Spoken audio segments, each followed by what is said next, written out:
नमस्ते बच्चों। तो हम लोग ग्रुप डिस्ट्रीब्यूशन पे एंड किए थे, ठीक है ना।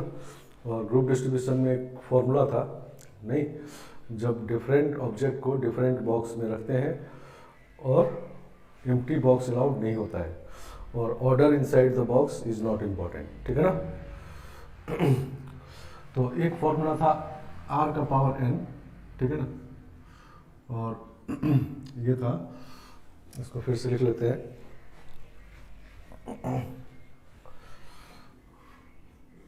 Number of veg in which n different object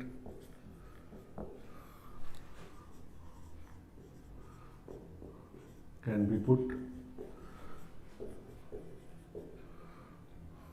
into r different boxes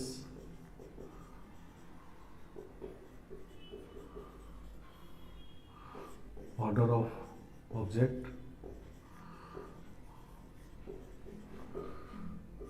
inside the box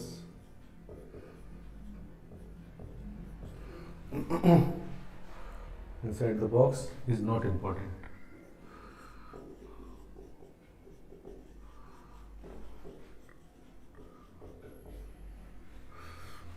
So इसमें था first, empty boxes are allowed.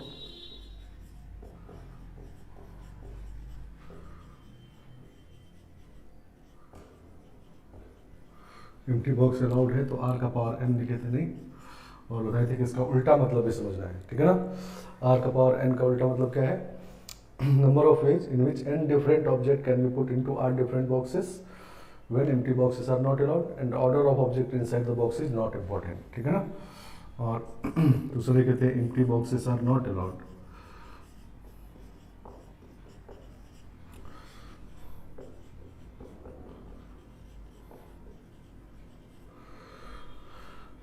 तो इसका फॉर्मूला लिखे थे r का power n minus number of ways in which at least one box remains empty.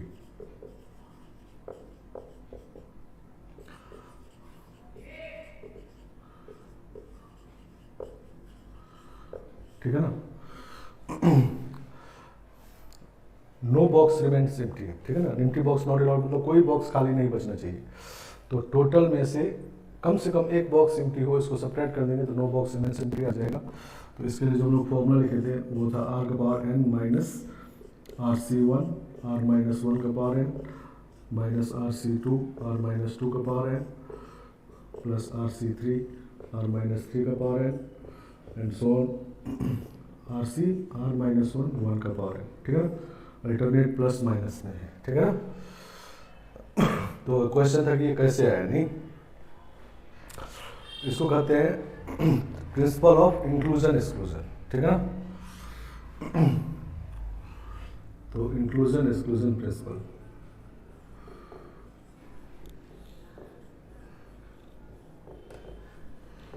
पहले इसको समझते हैं फिर फॉर्मूले समझते हैं।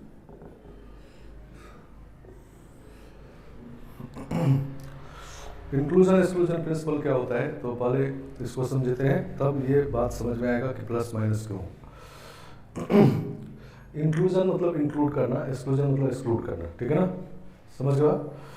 तो कभी कभी क्या होता है कि हम लोग के पास कुछ एम है, नहीं, समझ गए, हमारा क्वेश्चन में कुछ एम है जहाँ पहुँचना है, लेकिन उस एम पर पहुंचने के लिए डायरेक्ट फॉर्मूला हमारे पास नहीं होता है, टूल हमारे पास नहीं होता डायरेक्ट, ठीक है ना।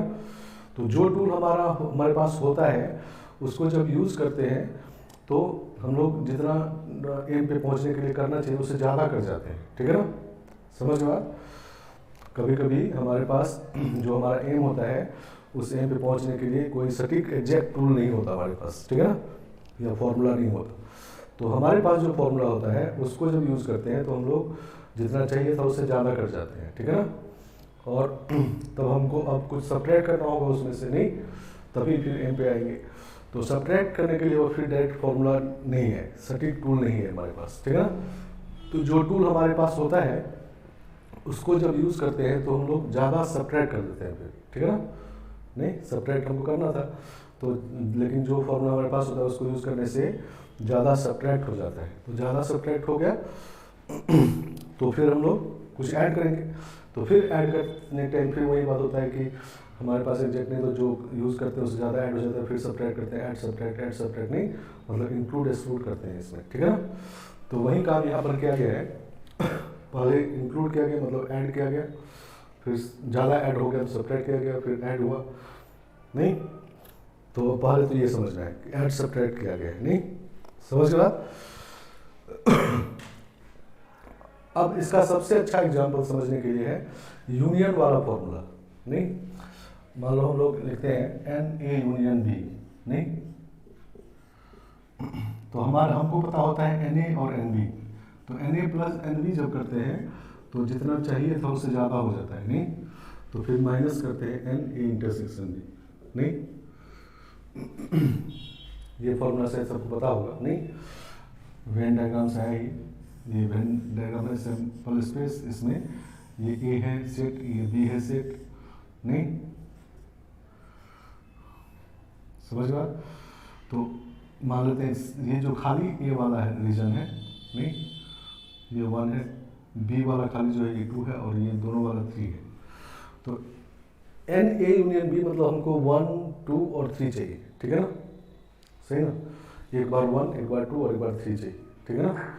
तो हम लोग पहले एन ए लिख लेते हैं, नहीं, क्योंकि हमको क्वेश्चन में एन ए दिया होता है, ठीक है ना, एन ए लिख लेते हैं, तो एक्चुअली हम लोग 1 और 3 दोनों मिला के लिख लिए, नहीं सही ना, और एन बी लिख दिए क्योंकि क्वेश्चन एन बी दिया हुआ है, तो एन बी लिखे तो फिर 2 और 3 लिख लिए, तो इसका मतलब 3 2 बार आ गया, नहीं, मतलब इतना काम जब किए, ये हमारे पास हमको पता होता है तो ये करने से ज़्यादा काम हो गया, जितना चाहिए था उससे ज़्यादा हो गया, नहीं, तो हम लोग क्या किए फिर सब्ट्रैक्ट किए तीसरे वाले को, क्योंकि ये क्वेश्चन में दिया रहेगा, ठीक है ना। तो ये इंक्लूजन और एक्सक्लूजन, ठीक है ना, तो इंक्लूजन एक्सक्लूजन, इसी तरह से 3 अगर एलिमेंट हो, A union B union C लिखते हैं, तो फिर लिखते हैं हम लोग एन ए plus N B plus N C, नहीं, और minus N A union B minus N B union C intersection, sorry, minus N A intersection C और plus N A intersection B intersection C, ठीक है,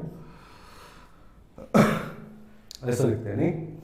तो actually question हमको N A N B N C दिया होता है, तो जब ये काम करते हैं हम लोग तो ज़्यादा कर जाते हैं, तो फिर इसको सेपरेट करते हैं, 2 2 वाले को, 2 2 का इंटरसेक्शन सेपरेट करते हैं, ज़्यादा सेपरेट हो जाता है, फिर 3 वाले को ऐड करते हैं, ठीक है ना, फिर 3 3 वाले को ऐड करेंगे, यहाँ 3 ही है तो एक ही कॉम्बिनेशन है 3 का, मान लो 4 होता तो 4 में से 3 का 4 कॉम्बिनेशन होता, तो 3 3 वाले को फिर ऐड करेंगे, फिर 4 4 वाले को सेपरेट करेंगे, नहीं, तो ये इंक्लूजन और एक्सक्लूजन, ठीक है ना, समझ गया।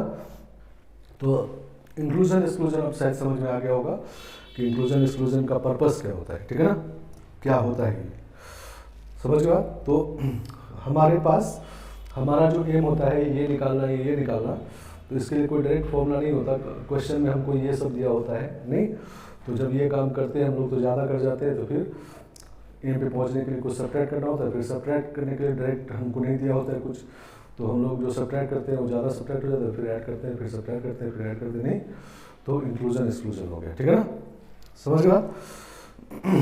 तो फिर आप वापस आते हैं इस पर, तो अब हमको इस वाले में चाहिए, ठीक है ना, ये जो नो बॉक्स इनएक्टिविटी है ये तो सही है, इसमें कोई दिक्कत किसी को नहीं है, टोटल है ये, मतलब empty box allowed not allowed सब है इसमें, minus number of ways in which at least 1 box is empty, उसमें हम लोग ऐसे लिखे हैं, ठीक है ना, सही ना।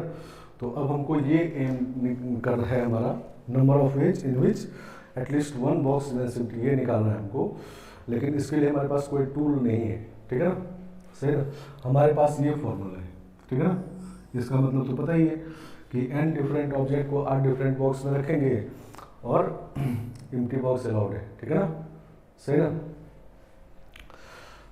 समझ गया। और order of object inside the box is not important, ठीक है ना। तो इस काम को करने के लिए हमको क्या चाहिए, एक्चुअली करना क्या चाहिए था कि पहले एक बॉक्स को खाली रख दिए, नहीं, एक बॉक्स को खाली रख दिए और फिर बाकी में ऑब्जेक्ट को इस तरह से रखना चाहिए था ठीक है ना, कि कोई बॉक्स खाली नहीं बचे, ठीक है ना, तब एक बॉक्स खाली वाला आ जाएगा। फिर प्लस करते, फिर 2 बॉक्स खाली रखते और बाकी बॉक्स में ऑब्जेक्ट को इस तरह से रखते कि खाली बॉक्स नहीं रहता, ठीक है ना। लेकिन खाली बॉक्स नहीं रहता, इसका कोई फॉर्मूला हमारे पास नहीं है, तो हम लोग यहाँ पर r-1 का पावर n कर दिए, ठीक है ना, सही ना। तो r-1 का पावर n का मतलब क्या हुआ कि n डिफरेंट ऑब्जेक्ट को r-1 बॉक्स में रख रहे हैं और एम्प्टी बॉक्स अलाउड है, ठीक है ना, समझ गया। तो एक बॉक्स तो यहाँ खाली रह गया और यहाँ भी ये एम्प्टी बॉक्स अलाउड वाला फॉर्मूला लगा दिया क्योंकि यही हमारे पास है, ठीक है ना। तो ये इसमें भी कुछ खाली बॉक्स रह जाएगा नहीं, तो 2 बॉक्स वाले को फिर सब्ट्रैक्ट किए, ठीक है ना। अब 2 बॉक्स खाली रख के फिर से ये फॉर्मूला यूज किया, तो इसमें भी कुछ खाली बॉक्स रह जाएगा, तो 3 बॉक्स वाला भी सब्ट्रैक्ट हो गया नहीं, तो फिर 3 बॉक्स वाले को ऐड किए नहीं, समझ लो। इस तरह से करते करते लास्ट में जाके ये इक्वल हो जाता है, ठीक है ना। जैसे मान लो एग्जांपल लेते हैं कि एक बॉक्स खाली रहने वाला, इसमें कितने केस है, ठीक है ना, सही ना। एक बॉक्स खाली रहने वाला एक बार सब्ट्रैक्ट होना चाहिए, फिर 2 बॉक्स खाली रहने वाला भी एक बार सब्ट्रैक्ट होना चाहिए, ठीक है ना, इस तरह से होना चाहिए, समझ गया। तो एक बॉक्स खाली रहने वाला कितनी बार सब्ट्रैक्ट हुआ है इसमें, ठीक है ना। तो एक बॉक्स खाली रहने वाला तो इसमें सिर्फ सब्ट्रैक्ट हुआ है नहीं, ये तो क्लियर है नहीं। अब 2 बॉक्स वाला देखते हैं कि मान लो B1 B2 बॉक्स है, ये कितनी बार इसमें खाली रहा है, ठीक है ना। तो RC1 वे में एक वे ऐसा है जिसमें मान लो B1 बॉक्स यहाँ पर आ गया नहीं, यहाँ पर B1 बॉक्स आ गया और r-1 का पावर n जब लिखे तो इसमें भी खाली बॉक्स रह सकता है, तो मान लो B2 बॉक्स यहाँ पर आ गया नहीं, खाली वाला एक, इसमें एक बॉक्स खाली 2 बॉक्स खाली सब है इसमें, ठीक है ना। तो मान लो B2 बॉक्स खाली वाला यहाँ पर आ गया और इसमें एक ऐसा भी है कि B2 बॉक्स वाला यहाँ है और इसमें B1 बॉक्स है नहीं, तो B1 B2 बॉक्स खाली वाला 2 केस है नहीं, सही ना। तो इसीलिए B1 B2 बॉक्स खाली रहने वाला एक केस यहाँ सब्ट्रैक्ट कर दिया गया, ठीक है ना। ये जो RC2 सेलेक्ट किया तो इसमें एक केस B1 B2 बॉक्स आएगा नहीं, तो वो एक केस सब्ट्रैक्ट हो जाएगा, तो B1 B2 एक बार खाली रहेगा नहीं। अब मान लो तीन बॉक्स लेते हैं B1 B2 B3, ये देखते हैं इसमें कि कितनी बार खाली रहा है, एक ही बार खाली रहना चाहिए नहीं, हर एक केस एक बार सब्ट्रैक्ट होना चाहिए नहीं, ये कहने को बोले नहीं। तो 3 बॉक्स B1 B2 B3 है, वो कितनी बार इसमें खाली रहा है ये देखो। तो इसमें एक केस है कि B1 यहाँ पर आया और इसमें B1 B2 B3 आ गया नहीं, क्योंकि इसमें 2 बॉक्स भी खाली रह सकता है, ठीक है ना। एक केस है कि इसमें B2 आएगा, इसमें B1 B3 आ जाएगा, सही ना। एक केस है कि इसमें B3 आएगा B3 आएगा और उधर B1 B2 आ जाएगा, ठीक है ना। तो कुल मिला के B1 B2 B3 बॉक्स खाली होने वाला 3 केस इसमें सब्ट्रैक्ट हुआ नहीं, हमको तो एक ही बार सब्ट्रैक्ट करना था, तो 2 बार और ऐड करना होगा नहीं। तो इसमें एक केस ऐसा है जिसमें B1 B2 बॉक्स यहाँ पर आया, इसमें B3 आ गया, इसमें B2 B3 आया, ठीक है, इसमें B1 आ गया और एक बार इसमें B1 B3 आया और B2 यहाँ पर आ गया। तो B1 B2 B3 वाला 3 बार इधर सब्ट्रैक्ट हुआ था और 3 बार फिर ऐड हो गया, मतलब न्यूट्रल हो गया नहीं, तो एक बार तो खाली रखना है। तो इसमें जो एक केस आएगा B1 B2 B3 वाला, वो एक बार फिर सब्ट्रैक्ट हो जाएगा, ठीक है ना, समझ गए बात। तो इस पूरे फॉर्मूले में अगर देखेंगे तो हर एक केस एक बार ही सब्ट्रैक्ट हुआ है, ठीक है ना। एटलीस्ट 1 बॉक्स रिमेंस एम्प्टी में सब्ट्रैक्ट किए हैं नहीं, तो एक बॉक्स एक बार सब्ट्रैक्ट हुआ, 2 बॉक्स में एक ही बार सब्ट्रैक्ट हुआ, 3 बॉक्स में एक ही बार सब्ट्रैक्ट हुआ है नहीं। लेकिन वो काम करने के लिए हमारे पास डायरेक्ट टूल नहीं था, तो हम लोग ये फॉर्मूला यूज किए हैं, इंक्लूजन एक्सक्लूजन, ठीक है ना, क्योंकि यही करने से वो मिलेगा। आया बात समझ में? अब शायद ये फॉर्मूला क्लियर हो गया होगा नहीं। तो इंक्लूजन एक्सक्लूजन प्रिंसिपल का मतलब क्लियर हो गया। इंक्लूजन एक्सक्लूजन प्रिंसिपल होता है कि जब भी हमको कोई काम करना होता है नहीं, उस काम को करने के लिए सटीक फॉर्मूला, एग्जैक्ट फॉर्मूला हमारे पास नहीं होता, तो हम लोग जो फॉर्मूला यूज़ करते हैं उससे ज़्यादा काम हो जाता है। तो ज़्यादा हो जाता है तो हम लोग चाहते हैं कुछ सब्ट्रैक्ट करें। अब सब्ट्रैक्ट करने के लिए भी एग्जैक्ट टूल नहीं होता, ठीक है ना। तो जो टूल हमारे पास होता है उससे ज़्यादा सब्ट्रैक्ट हो जाता है, तो फिर ऐड करते हैं, फिर सब्ट्रैक्ट करते हैं, नहीं इस तरह से जब पूरा सीरीज करते हैं तब वो कंप्लीट हो जाते हैं, ठीक है ना। इसको कहीं पर आधा छोड़ देंगे तो कंप्लीट नहीं होगा, जब तक ये पूरा नहीं लिखेंगे तब तक सब एक एक बार सब्ट्रैक्ट नहीं होगा, ठीक है ना, समझ गए आप। तो इसको हटाते हो, तो इस फॉर्मूले का प्रूफ समझ में आ गया होगा, मतलब समझ में आएगा क्यों ऐसा हुआ, नहीं।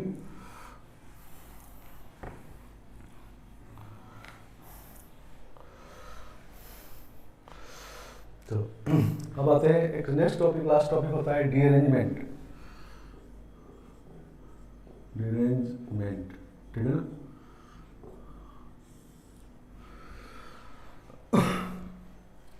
सही ना।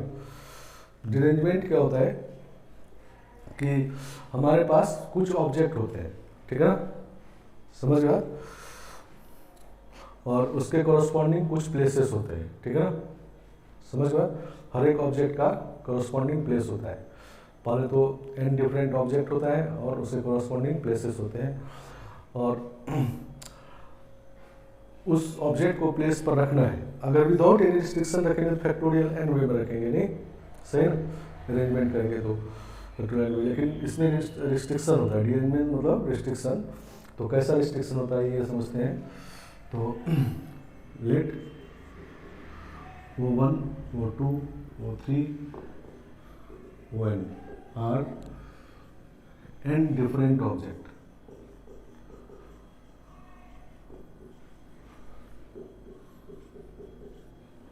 n different objects है, ठीक है ना, and P1, P2, P3 up to Pn are their corresponding places.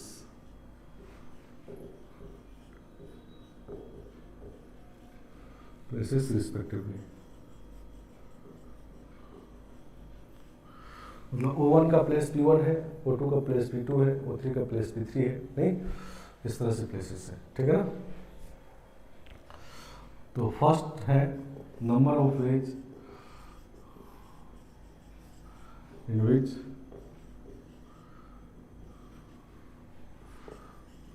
these objects can be arranged on given places without any restriction, ठीक है ना, मतलब सीधा अरेंज कर दें, फैक्टोरियल है, ठीक है ना। तो ये सीधा अरेंजमेंट हुआ, ठीक है ना। अब है नंबर ऑफ वेज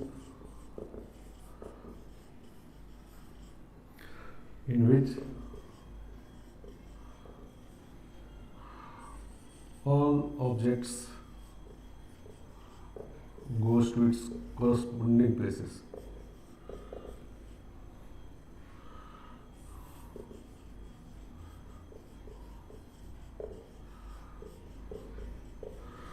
सभी ऑब्जेक्ट अपने वाले प्लेस पर जाए, मतलब O1 के लिए जो फैक्टोरियल लिखे हैं तो O1 के लिए n ऑप्शन है, तो अब n ऑप्शन नहीं है, O1 एक ही ऑप्शन है, ठीक है ना। O1 P1 में जाएगा, O2 P2 में जाएगा, O3 P सबके लिए एक ऑप्शन है, तो दिस इज वन वे, नहीं।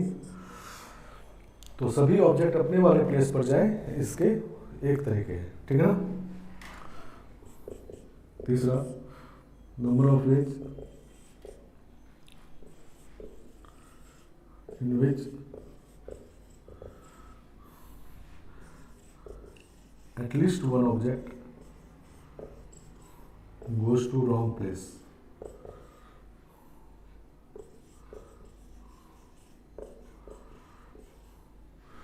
कम से कम एक ऑब्जेक्ट गलत जगह पे जाए, ठीक है ना। तो सबके सब सही जगह पे जाए, ये 1 है, टोटल फैक्टोरियल n है, तो जब इन दोनों को सब्ट्रैक्ट कर देंगे तो कम से कम एक ऑब्जेक्ट गलत जगह पे जाएगा, ठीक है ना। तो this is factorial n minus 1, ठीक है ना, सही ना, n फैक्टोरियल माइनस 1, क्लियर बात है। n में फैक्टोरियल माइनस 1 बाहर है, ठीक है ना, सही ना। तो कम से कम एक ऑब्जेक्ट गलत जगह पे। अब देखो एक ऑब्जेक्ट तो गलत जगह पे नहीं जाएगा, नहीं, मान लो ये O1 ऑब्जेक्ट चला गया P3 पे, नहीं, तो अब ये O3 भी अपनी जगह पे नहीं जा सकता, इसको कहीं गलत जगह पे जाना होगा। तो कम से कम 2 ऑब्जेक्ट गलत जगह पे जाएगा, नहीं, तो कम से कम 1 कहा जाए या कम से कम 2 कहा जाए, वो सब का यही आंसर है, ठीक है ना। कम से कम 2 गलत जगह जब जाए तो वो भी यही आंसर है। अब रीअरेंजमेंट का मतलब होता है, ये फोर्थ है, number of object, number of veg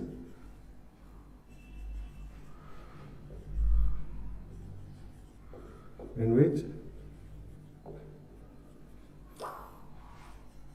all the objects goes to wrong place।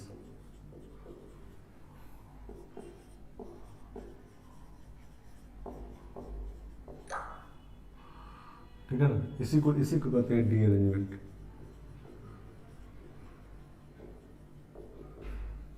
सही ना।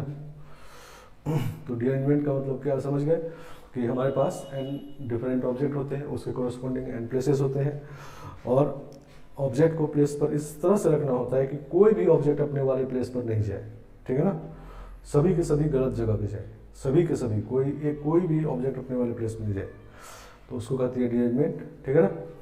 और इसको निकालते हैं हम लोग पॉलीफैक्टोरियल एंड फैक्टोरियल मतलब टोटल, नहीं, ये टोटल मतलब इसमें गलत जगह सही जगह सब है, नहीं, एक गलत जगह, 2 गलत जगह, सबके सब गलत जगह वो, और सबके सब सही जगह वो, सब इसमें है, ठीक है, फैक्टोरियल में।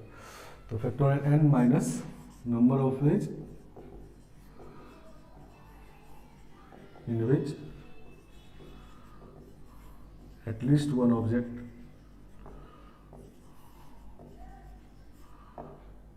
Goes to correct place.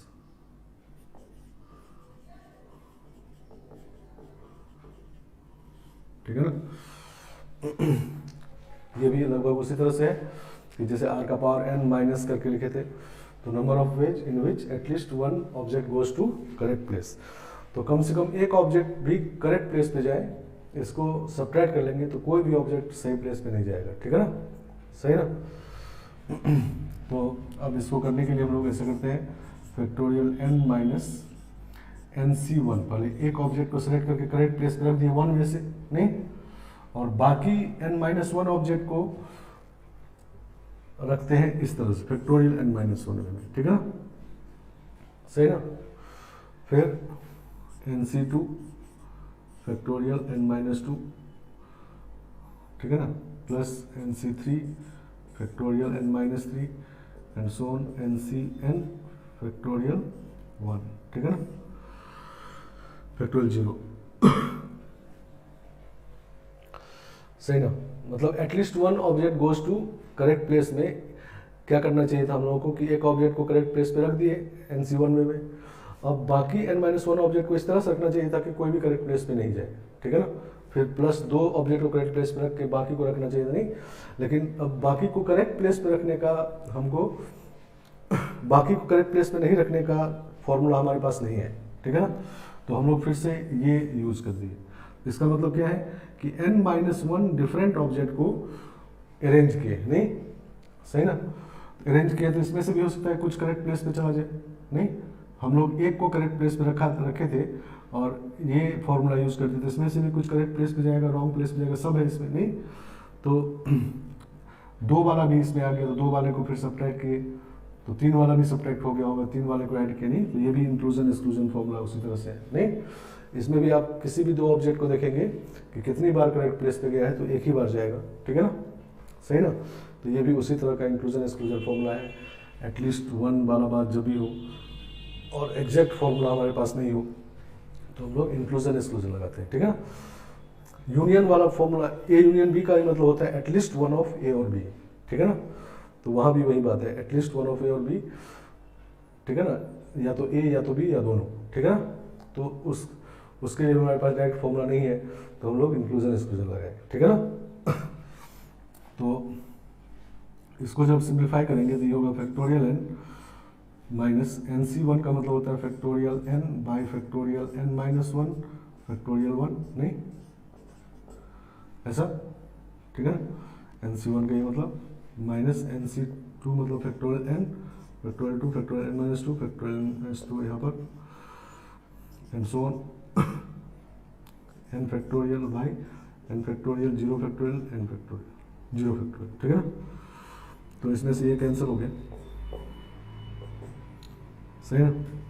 ऊपर में सब में n फैक्टोरियल है, तो n फैक्टोरियल को कॉमन निकाल लेते हैं, ठीक है। n फैक्टोरियल को कॉमन निकाल लेते हैं, तो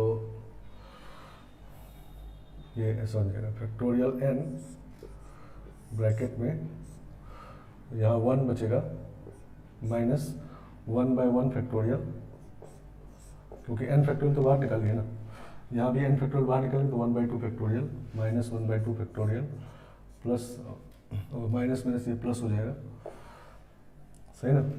यहाँ ब्रैकेट लगा हुआ है,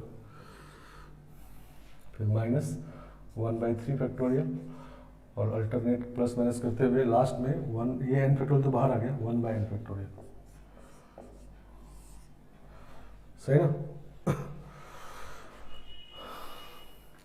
ठीक है, तो यहाँ ऑड वाला फैक्टोरियल माइनस में है, इवन वाला फैक्टोरियल प्लस में है, ऑड वाला माइनस में है, तो n अगर ऑड होगा तो माइनस आएगा, इवन होगा तो प्लस आएगा, ठीक है।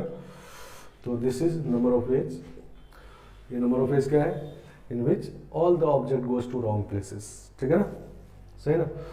तो dn लिखते हैं इसको, dn means number of ways of deranging n different object, ठीक है ना।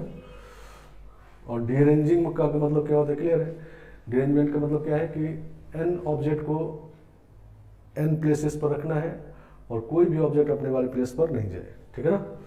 तो n ऑब्जेक्ट के डीअरेंजमेंट का ये फॉर्मूला है, ठीक है ना, समझ गया। यहाँ भी ये फॉर्मूले का मतलब समझ गए, r का पावर n माइनस ब्रैकेट में जो फॉर्मूला था वैसा ही फॉर्मूला ये भी है। चलो, तो मान लो हमारे पास एक ऑब्जेक्ट है और एक ही प्लेस है और ऑब्जेक्ट को प्लेस पर रखना है और ऑब्जेक्ट गलत प्लेस पे जाए तो जीरो वे होगा नहीं, ठीक है ना, क्योंकि अब एक ही प्लेस ही है तो उस पर रखना ही होगा, तो गलत प्लेस पर रखने का जीरो वे। तो d1 निकालेंगे, तो d1 निकालेंगे तो 1 फैक्टोरियल पे खत्म हो जाएगा, तो 1 माइनस 1 जीरो आ जाएगा नहीं। जब dn लिखते हैं तो n फैक्टोरियल पे एंड होता है नहीं, तो d1 लिखेंगे तो 1 फैक्टोरियल पे एंड होगा, मतलब ये दोनों टर्म रहेगा तो जीरो आ जाएगा, ठीक है ना। मान लो d2 लिखते हैं, d2 क्या होगा, 2 factorial 1 minus 1/1 factorial plus 1/2 factorial नहीं, 2 है तो 2 फैक्टोरियल पे एंड हो जाना है, ठीक है ना। तो ये दोनों तो कैंसिल हो जाएगा और ये 1 हो जाएगा नहीं। मान लो हमारे पास दो ऑब्जेक्ट है और दो प्लेस है P1 P2, तो अरेंजमेंट का वे 2 होगा, 2 फैक्टोरियल नहीं, टोटल ये वाला, ठीक है ना। उसमें से एक वे होगा जिसमें सही प्लेस पे जाएगा और एक वे होगा जिसमें ये इस पे जाएगा, ये इस पे जाएगा, गलत प्लेस पे जाएगा, ठीक है ना, सही ना। तो दो ऑब्जेक्ट के डीअरेंजमेंट का वे 1 होता है, ठीक है ना, सही ना। मान लो 3 ऑब्जेक्ट है, d3 निकालते हैं, तो factorial 3 1 minus 1/1 factorial plus 1/2 factorial minus 1/3 factorial नहीं, 1/n फैक्टोरियल पे एंड कर देना है, ठीक है ना, अल्टरनेट प्लस माइनस करते हुए। तो ये दोनों कैंसिल हो गया, तो 3 फैक्टोरियल बाई 2 फैक्टोरियल तो 3 आ जाएगा और ये इसके साथ करेंगे तो -1 तो 2 आ गया नहीं, सही ना। तो मान लो हमारे पास 3 ऑब्जेक्ट है, O1 O2 O3 और प्लेस है P1 P2 P3। तो टोटल नंबर ऑफ अरेंजमेंट होगा फैक्टोरियल 3 मतलब 6 वे नहीं, 6 वे होगा। उसमें से एक वे होगा जिसमें ये तीनों अपने अपने प्लेस पर जाएंगे नहीं, सही ना, तीनों सही प्लेस पर जाएंगे और तीनों के तीनों गलत प्लेस पे जाए, इसका नंबर ऑफ वेज देखो तो ये इस पे मान लो चला गया नहीं, सही ना। अब O3 P3 पे नहीं जा सकता तो इस पे आएगा और ये वाला इस पे आएगा नहीं, ठीक है ना। तो ये तीनों के तीनों गलत प्लेस पे चले गए। और एक तरीका ये है कि O1 O2 O3 है और ये P1 P2 P3 है, तो अभी O1 को P1 पे नहीं रखना है, नहीं गलत प्लेस पे रखना है, तो P2 पे भी रख सकते हैं और P3 पे भी रख सकते हैं, तो O1 को P3 पे रखते हैं नहीं। तो अब O2 को P2 पे नहीं रख सकते, यहाँ रखेंगे और इसको यहाँ रखेंगे नहीं, तो दो तरीका हो गया नहीं। तो तीन ऑब्जेक्ट को जब रीअरेंज करना हो तो दो तरीके से कर सकते हैं, ठीक है ना। तो ये फॉर्मूले से निकल गया नहीं, समझ गए बात। तो ये जो रीअरेंजमेंट है उसका मतलब समझना है, इसमें सब कुछ हम समझा दिए कि एक तो है कि विदाउट एनी रिस्ट्रिक्शन अरेंजमेंट, तो वो फैक्टोरियल है, इसमें सब सही जगह पे जाएगा, कुछ सही कुछ गलत, सबके सब सही सबके सब गलत सब है इसमें, ठीक है ना। और ये है कि सभी अपने वाले प्लेस पर जाए, तो वो वन वे होगा, ठीक है ना। और ये है कि कम से कम एक गलत जगह पे जाए, ठीक है ना। तो एक तो गलत जगह पे नहीं जाएगा अकेला, जब भी जाएगा तो कम से कम दो जाएगा, तो कम से कम एक भी कहा जाए, कम से कम दो कहा जाए, तो ये हो गया, दोनों को सब्ट्रैक्ट कर दिए। तो इसमें है कि ऐसा भी हो सकता है कि दो गलत जगह पे जाए बाकी सब सही जगह पे जाए, या तीन गलत जगह पे जाए बाकी सब सही जगह पे जाए, ठीक है ना, सही ना। और रीअरेंजमेंट का मतलब क्या है कि सबके सब गलत जगह पे जाए, ठीक है ना। तो सबके सब गलत जगह पे जाए, वो उसको कहते हैं रीअरेंजमेंट, और उसका फॉर्मूला ये है, ठीक है ना। आ गया समझ में। चलो क्वेश्चन से समझते हैं इसको।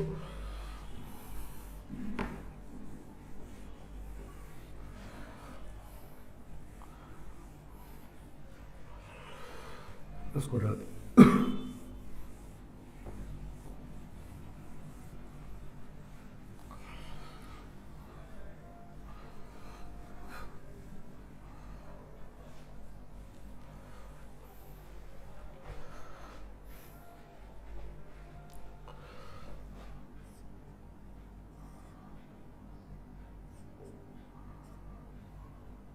क्वेश्चन लिखते हैं। Let there are five objects, five different objects. कैसे करते हैं?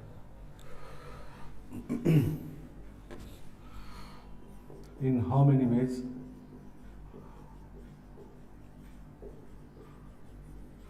Ways. Five different letters.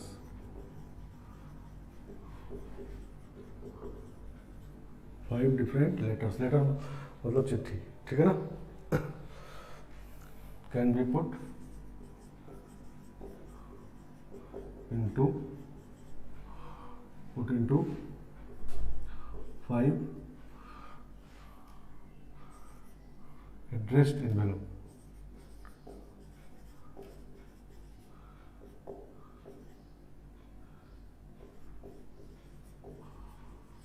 ठीक है ना। पांच चिट्ठी है और उसे कॉरस्पॉन्डिंग पांच एड्रेस्ड एनवेलप है, ठीक है ना। In how many ways?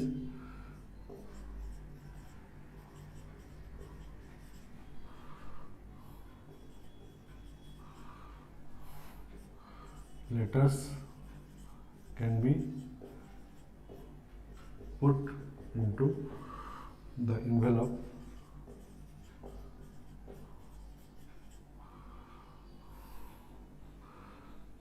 such that first है there is no restriction,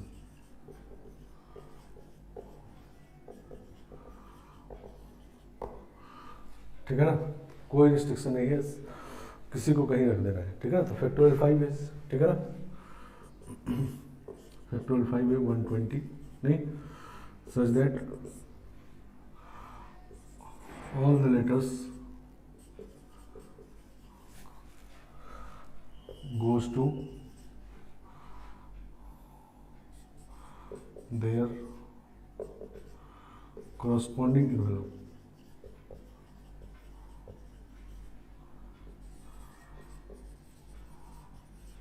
ठीक है ना। सभी लेटर अपने वाले एनवेलप में जाए, तो वन वे नहीं।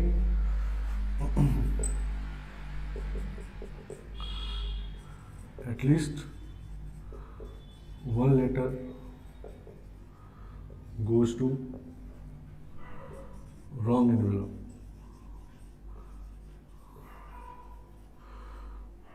तो फैक्टोरियल 5 माइनस 1 119, ठीक है ना। Fourth, at least 2 letter goes to wrong envelope, तो इसका भी वही होगा नहीं, 119, ठीक है ना, क्योंकि अकेला कोई गलत पे नहीं जा सकता, कम से कम 2 जाएगा, जब भी जाएगा तो एटलीस्ट 1 का जाए, एटलीस्ट 2 का जाए, एक ही बात है, ठीक है ना। पांचवा है all the letters goes to wrong envelope,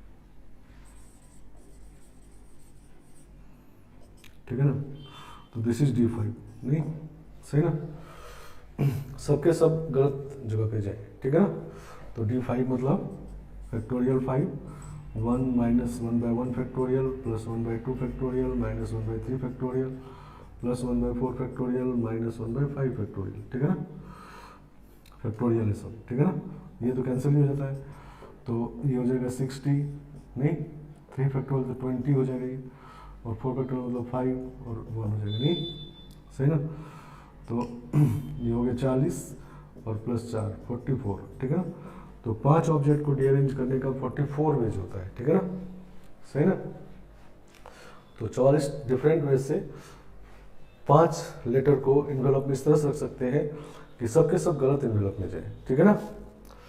अब नेक्स्ट क्वेश्चन लिखते हैं, देखो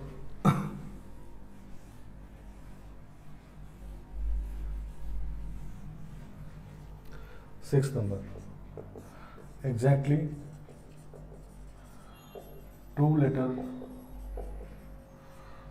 goes to correct envelope, 2 correct पे जाए, एग्जैक्टली 2 करेक्ट एनवेलप में जाए, मतलब बाकी 3 रॉन्ग में जाए, ठीक है ना। तो अब इसमें क्या करेंगे कि 5 में से 2 को सेलेक्ट कर लेंगे पहले, ठीक है ना, जिसको करेक्ट में जाना है, तो करेक्ट में रखने का तो 1 में हो गया, नहीं 2 को सेलेक्ट कर लिया, उसको दोनों को अपने अपने एनवेलप में रख दिए। अब बाकी 3 में से कोई भी ऑब्जेक्ट अपने वाले जगह पे नहीं जाए, तो D3 हो गया, सही ना, इंटू D3, तो 5C2 मतलब 10 इंटू D3 मतलब फैक्टोरियल 3, और 1 माइनस 1/1 फैक्टोरियल प्लस 1/2 फैक्टोरियल और माइनस 1/3 फैक्टोरियल, तो ये दोनों कैंसिल हो गया। इसको जब मल्टीप्लाई करेंगे तो 3 माइनस 1 तो 20 वेज, सही ना,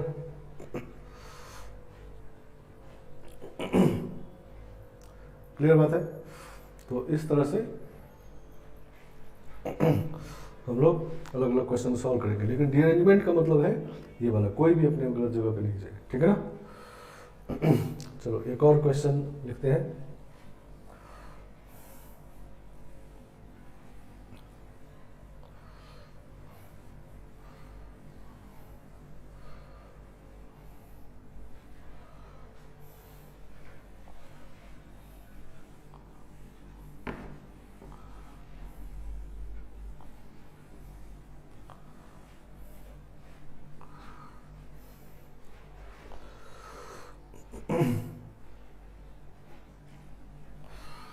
there are 6 students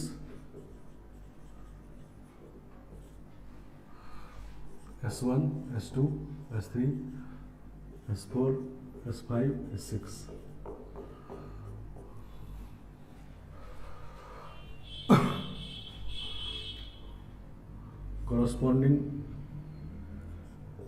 corresponding to which then there are 6 chairs, chairs भी नंबर्ड है C1, C2, C3, C4, C5, C6, ठीक है ना, ठीक है, 6 स्टूडेंट है और 6 चेयर उसके कॉरस्पॉन्डिंग नंबर्ड है। स्टूडेंट का नाम भी दे दिया गया 1 2 3 4 5 6, और 1 का चेयर ये है, 2 का चेयर ये है, 3 का, 4 का, 5 का, 6 का, ठीक है ना। In how many ways,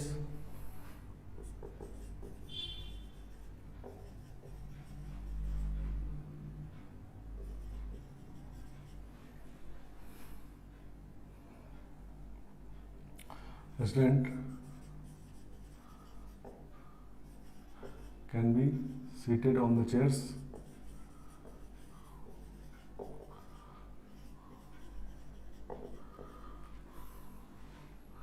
such that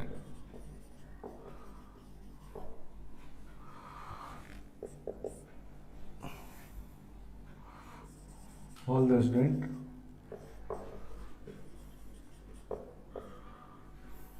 goes to wrong chairs.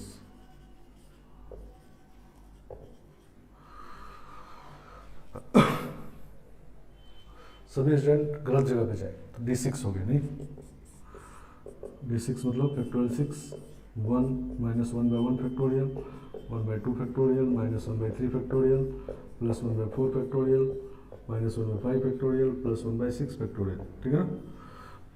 तो ये दोनों कैंसिल हो जाता है, तो 360 minus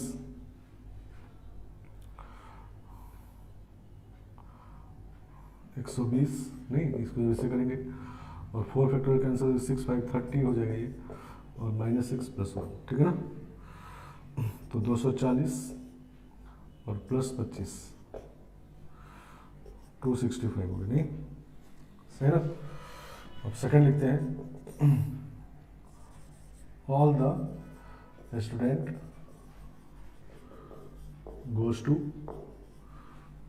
wrong chair and S1 goes to C6, ठीक है ना। अब इसमें रिस्ट्रिक्शन मतलब डीअरेंजमेंट में भी रिस्ट्रिक्शन आ गया नहीं, सही ना, कि S1 रॉन्ग पे जाना है तो C2 C3 C4 C5 C6 किसी पे भी जा सकता है, लेकिन कहा गया कि ये गलत चेयर पे जो गया है वो C6 पे गया है, ठीक है ना, सही ना। तो डीअरेंजमेंट में भी रिस्ट्रिक्शन आ गया, ठीक है ना।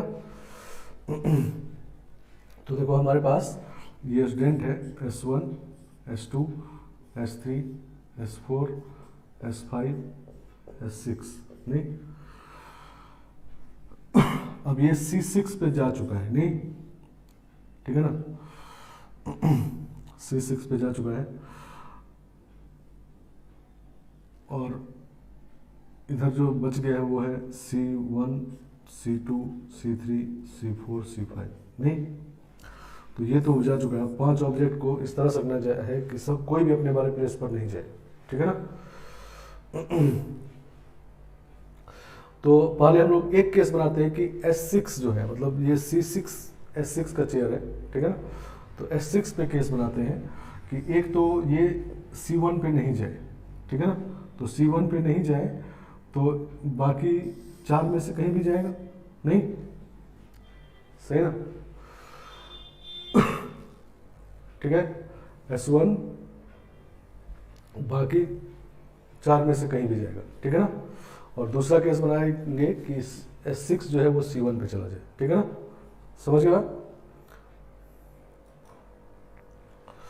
चलो तो S6 के साथ मतलब क्योंकि C6 आ चुका है इसमें, S6 का 2 केस बनाते हैं। पहला कि S6 C1 पे नहीं जाए, तो S6 अगर C1 पे नहीं जाए और बाकी जो 4 बच गए वो भी अपने वाले पे नहीं जाएगा, तो इसका मतलब इन 5 को डीअरेंज करना है नहीं, ठीक है ना। तो इसमें केस बनाते हैं, first case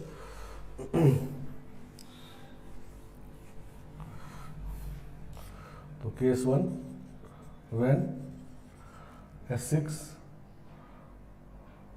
not gone to S6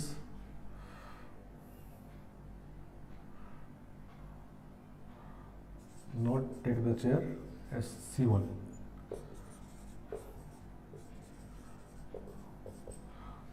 ठीक है ना। तो S6 को C1 पे नहीं जाना है, अब बाकी 4 अपने वाले चेयर पे नहीं जाना है, मतलब 5 को डीअरेंज करना है, इसका मतलब ये हो गया, ठीक है ना। तो इसमें हो गया D5, ठीक है ना, और 1 वे इसका, ठीक है ना। और case 2 when S6 sit on the chair C1,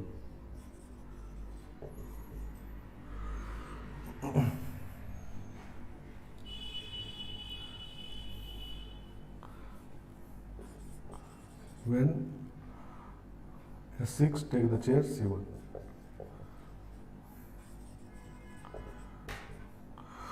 अब S6 अगर C1 ले लिया तो 1 में से C1 ले लिया तो बाकी बच गए हमारे पास 4 ऑब्जेक्ट, और 4 अपना उसी का प्लेस है चारों, तो उस पर नहीं बैठना चाहिए, तो D4 हो गया। तो ये हो गया 1 × 1 × D4, ठीक है ना। तो D5 इज, अभी D5 निकाले थे 44, और D4 निकालेंगे तो 9, ठीक है ना। तो 53 आ गया, ठीक है ना सर। तो D4 निकालेंगे तो D5 अभी निकाले थे 44, तो 53 आ गया। नहीं तो डीअरेंजमेंट में भी रिस्ट्रिक्शन है, नहीं कि सबको डीअरेंज करना होता तो D6 होता, ठीक है ना। कोई भी अपने वाले चेयर पर नहीं जाए। तो उस केस में क्या होता है कि S6 जो है, S1 जो है वो C2 पे भी जा सकता है, खाली C1 पे नहीं जा सकता, बाकी सब पे जा सकता है ये। लेकिन अब रिस्ट्रिक्शन दे दिया कि S1 जो है वो C6 पे ही जाना चाहिए। तो इसको तो 1 वेज बिठा दिए, बाकी में 2 केस बना लिए, ठीक है ना, समझ गए आप। तो ये डीअरेंजमेंट है। तो अब आप डीअरेंजमेंट का भी क्वेश्चन करेंगे, ठीक है ना। चलो एक आध क्वेश्चन और करेंगे हम लोग इंक्लूजन एक्सक्लूजन पे। देखो, how many 5 digit numbers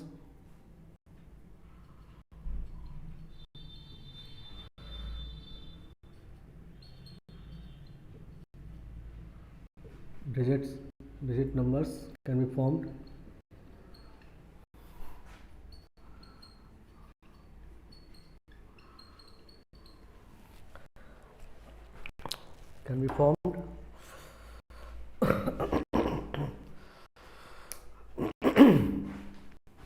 using the digits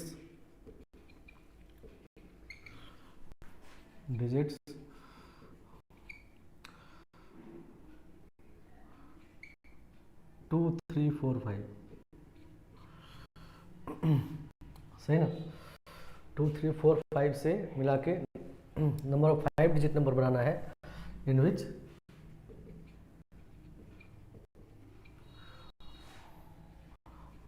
all 4 digit must appear।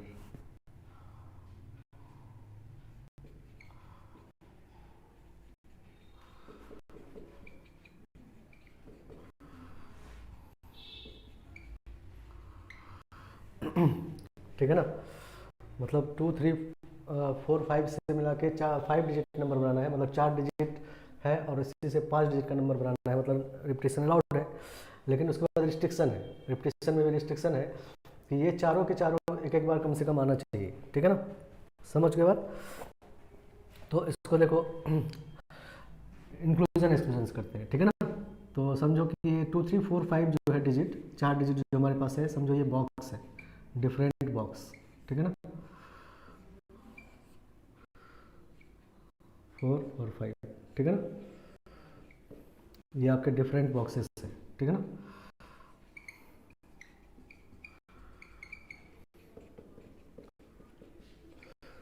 सही ना। और 5 डिजिट नंबर बनाना है तो ये डिफरेंट ऑब्जेक्ट है, 5 डिफरेंट ऑब्जेक्ट है ये।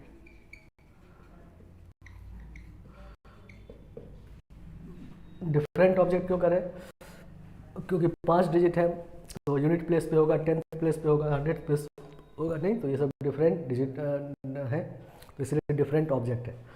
अब इन 5 ऑब्जेक्ट को इन 4 बॉक्स में रखना है, ठीक है ना, और एम्प्टी बॉक्स अलाउड नहीं है, ठीक है ना, क्योंकि सब चारों के चारों होना चाहिए, नहीं सही ना। तो एम्प्टी बॉक्स अलाउड नहीं है, ठीक है ना। तो नंबर ऑफ एज इन विच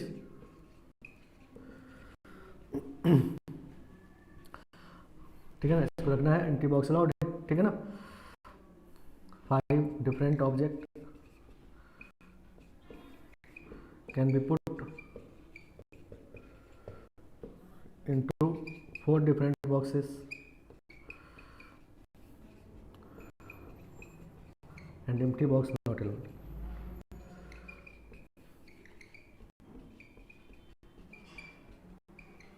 ठीक है ना। तो इसका फॉर्मूला है r का पावर n माइनस वाला, ठीक है ना।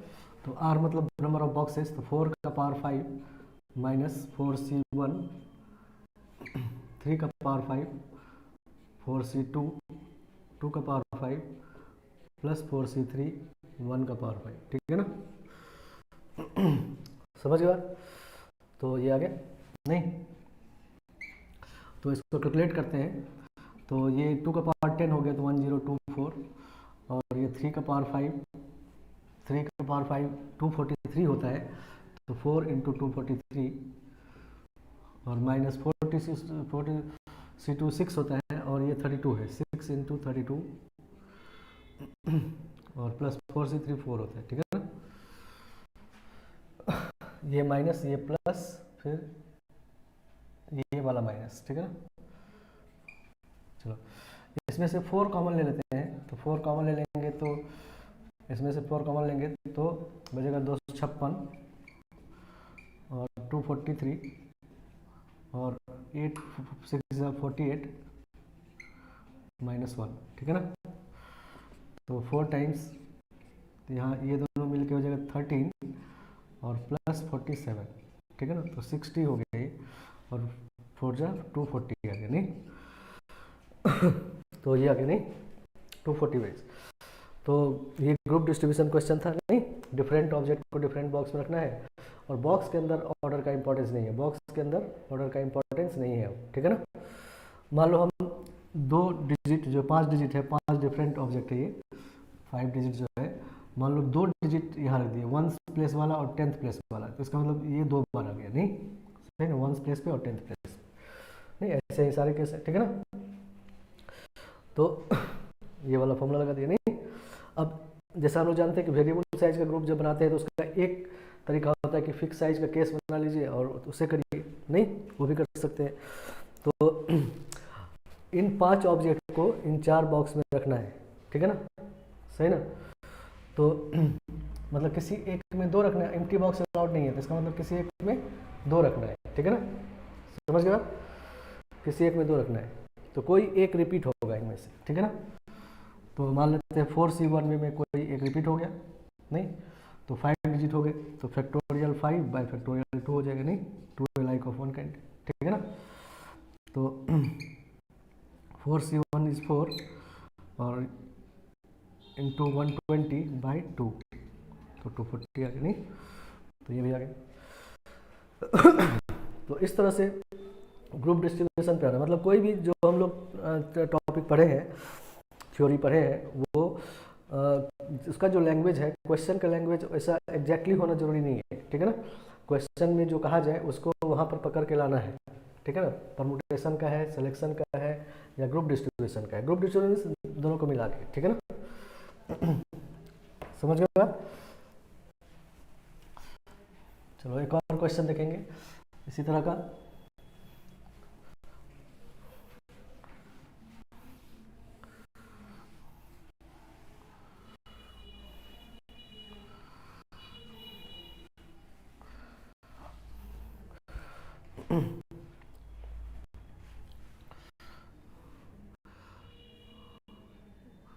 How many 8-digit numbers can be formed?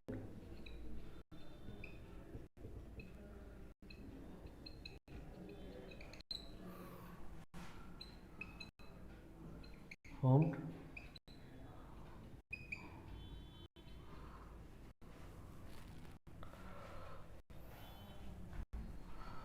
using in which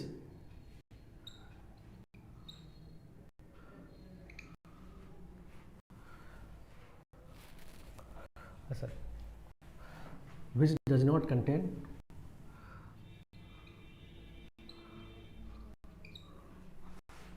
contain 0 1 2, 0 1 2 उसमें नहीं होना चाहिए, ठीक है ना। एंड मस्ट कंटेन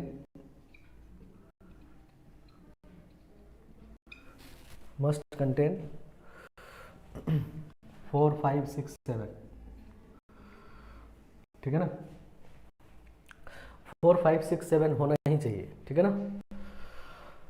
और 0 1 2 नहीं होना चाहिए, मतलब 4 3 7 डिजिट के बारे में कह दिया गया, बाकी 3 बच गए कौन कौन सा, तो 3 8 9, ठीक है ना। 3 8 9 जो है वो उसके लिए कुछ नहीं कहा गया, ठीक है ना, सही है। वो हो भी सकता है, नहीं भी हो सकता है, उसके लिए कुछ नहीं कहा गया है, मतलब हो भी सकता है, नहीं भी हो सकता है, लेकिन 0 1 2 जरूर नहीं होना चाहिए, और 4 5 6 7 जरूर से ज़रूर होना चाहिए, ठीक है ना। नहीं तो देखो हमारे पास इस बार बॉक्स हो गया ये 4 बॉक्स और 3 7 बॉक्स, नहीं 3 4 और 5 6 7, तो ये 4 5 6 वाला है, 7 नहीं, ये खाली नहीं रहना चाहिए, और 3 8 9 खाली रह सकता है, नहीं भी रह सकता है, ठीक है ना। सही ना, और ये तो खाली ही रहना है, ठीक है ना, तो उसको रखे ही नहीं, ठीक है ना। तो अब ये 8 डिजिट जो है, ये 8 डिफरेंट ऑब्जेक्ट है, ये डिफरेंट बॉक्सेस है, 7 डिफरेंट बॉक्सेस, और ये 8 डिफरेंट ऑब्जेक्ट। और अब इस ऑब्जेक्ट को बॉक्स में रखना है, डिफरेंट ऑब्जेक्ट को इस डिफरेंट बॉक्स में रखना है, जिसमें से ये चारों खाली नहीं होना चाहिए, ये खाली रह भी सकता है, नहीं भी रह सकता है, ठीक है ना। तो पहले 7 बॉक्स है, तो सब मिला के हो जाएगा 7 की पावर 8, नहीं। अब इस 4 बॉक्स में खाली रहने वाला, नहीं रहने वाला सब इसमें आ गया, ठीक है ना। तो यहाँ लिखेंगे number of ways in which these 4 boxes are empty, नहीं, तो 4C1 में एक सेलेक्ट कर लीजिए, 6 का पावर 8, फिर -4C2 5 पावर 8, 4C3 4 का पावर 8, -4C4 3 का पावर 8, ठीक है ना, सही ना। तो ये कर दिया, ठीक है ना। तो इसमें ये चारों के चारों बॉक्स खाली छोड़ दिए, क्योंकि यहाँ पर आ गया था, उस सब्ट्रैक्ट कर दिए, तो इन चारों में से कम एक बॉक्स रिमेंस एम्प्टी वाला लगा दीजिए यहाँ पर, नहीं, सही ना। तो ये सब्ट्रैक्ट कर देंगे तो आ जाएगा, ठीक है ना, समझ गए। तो ये भी वही बात है, लेकिन उसमें और रिस्ट्रिक्शन है कि कुछ बॉक्स के बारे में कहा गया है कि खाली नहीं रहना चाहिए, कुछ बॉक्स रह भी सकता है, नहीं भी रह सकता है, ठीक है ना, समझ गए बात। तो ये फॉस्टर क्वेश्चन है, फॉस्टर में सेक्शन 1 में क्वेश्चन है ये फॉस्टर में, तो उसको देख लेंगे, क्लियर बात। तो यहाँ पर हम लोग परमुटेशन कॉम्बिनेशन खत्म करते हैं, अब जो भी डाउट होगा पूछेंगे, ठीक है ना।